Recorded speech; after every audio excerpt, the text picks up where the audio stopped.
Ayan, pero hindi niya binubugbog. Maganda yung kanilang paresan. So titignan natin hanggang mamaya kung ano yung magiging estado dito ng pagpapares natin sa dalawang ito. So ito na, Taiwan Stitch na si Cookie cross sa Pacman ng kumpare natin na Tacloban finisher nga. So isang malakas na naman na ibon ang lalabas dito. Kaya tignan natin mga koys kung mapapadulo natin yung magiging anak nila. Ayun nga mga koys, isang maangas na umaga sa inyong lahat. At yan, kung nakikita nyo, nakasara pa nga yung mga loft nut tsaka breeding cage natin. Ngayong araw na to, meron tayong pagpaparisin na kalapate. So kung sino yun mga koys, siyempre tara, samahan nyo ako. Dito nga mga koys, sinumpisan ko ng tanggalin yung mga tarampal ng loft natin para makakita naman ng konting liwanag itong mga ibon natin. Ito na yung magpaparisin natin, o yung mga pagpaparisin natin dito sa loft. Ito na nga, ready na yung ibon natin. Ito nga pala yung Pacman na Tacloban finisher ng kumpare natin. Isang red check ang ipapares natin ngayon. Kung nakikita nyo, napakatikas na hen. Ang ganda. Ayan yung kanyang itsura. So naka-ring siya. Ewan ko anong ring niyang nakasulat dyan. Pero kukunin natin para ma-check kung anong ring yan. At ayan na nga mga koys, kinuha ko na yung ibon. Medyo mailap siya kaya hirap na hirap akong kuhanin.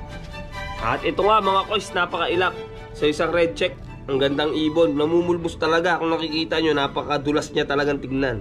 Ayan yung pakpak niya. O, napakaganda. So, pag nahawakan nyo ito, napakagandang hawakan. Hindi siya half apple body na sinasabi, pero okay mga koys. Okay yung katawan niya. So, nakasingsing siya ng ARPF 2020. Ayan nga yung singsing niya. Ayan, kung nakikita nyo mga koys, ARPF 2020. Ayan. So, south niya to nilaro. So, south niya. Tacloban finisher mga koys. Pacman bloodline niya. Ayan, nakikita nyo nga isa niya, yun yung ibon. So ayan, yung ipapares natin na hen ngayong araw na to. Hindi ko lang alam mga koys kung magpapares sila, pero bisay itsura, napakagandang ibon. Napakalaki ng tsansa na dumulo pagka ganito yung itsura. Napakaganda, parang mahirap durugin sa karera. So balik na natin. Ang magiging kapares niya naman mga koys, napakaangas din. Kung napapansin nyo, yan, kunin natin muna yung flash ng cellphone para makita.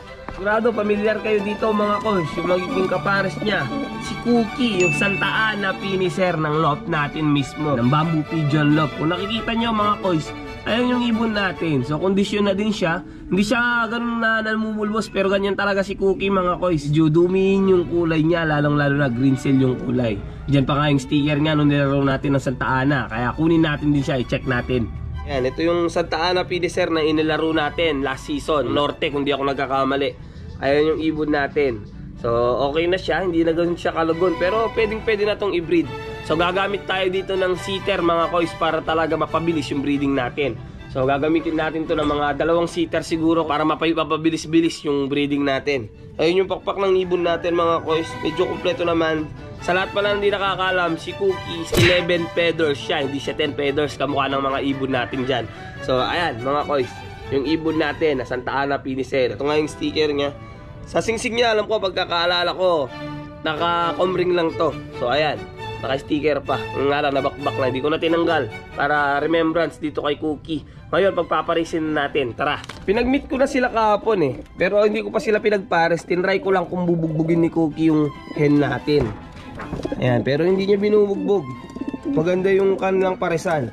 So titignan natin hanggang mamaya kung ano yung magiging estado dito ng pagpapares natin sa dalawang ito. So ito na, Taiwan Stitch na si Cookie cross sa Pacman ng kumpare natin na Tacloban finisher nga. So isang malakas na naman na ibon ang lalabas dito.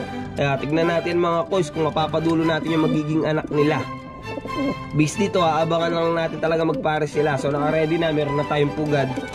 Try na lang natin mga koys na magparisin sila. So meron tayong magiging ano dito, iwanan natin muna pansamantala. Magiging seater. Ito yung mga seater na napili ko sa loft natin. So nandito sila. Ayan, si Japan. Kung kilala niyo si Japan mga koys, ito siya. Ayan, si Japan yung magiging kanyang seater sa ka. At sa hen naman, yan si Vandenbroek mga koys. Siya yung magiging ano, seater sa hen section. So nandiyan yung mga ibon natin na iba. Yan, nandito din sa stock natin yung iba. So, balikan natin yung pinagpapares natin. Yan, so ngayon hihintayin ko na lang mga koys na magpares talaga. Dito nga mga koys sa timelapse natin, para nagkakaiyaan pa yung ibon natin. At yan nga, patangu-tangu lang si Cookie dito habang tumatangu-tangu din yung hen natin. Iniwanan ko na yung mga ibon natin, then kinuha ko yung ginagawa kong divider para magpares sila. Pero napapansin ko naman sa mga ibon natin na to, Hindi sila nag-aaway. Yan, kumbaga nagkakahiyaan talaga. Hindi pa nagpapares to, pero hindi sila nag-aaway mga koys. Yung hen, halata naman na gusto niya na talaga magpares na sila. Kaso mga koys, medyo hindi ganun kalakasan mamarako itong si Cookie. Pero tingnan natin mga koys, hanggang mamaya kung magpapares to. Hindi ko na ito lalagyan ng divider. At dito nga mga koys, nilagyan ko na ng patuka yung dalawang ibon natin. Titignan natin dito kung mag-aaway sila. Dahil kung mag-aaway itong dalawang toys, lalagyan na natin ng divider para maiwasan natin yung pagkakalbo ng hen. Pero kung napapansin nyo dito mga koys, parang close talaga sila, hindi sila nag-aaway. Kaya hanggang dito na lang yung video natin. Okay na yun mga koys ha. Sa mga nagpapa-shoutout pala, comment down below lang. Pipili ako ng 10 na magsa-shoutout sa channel natin. I love you all. Paalam!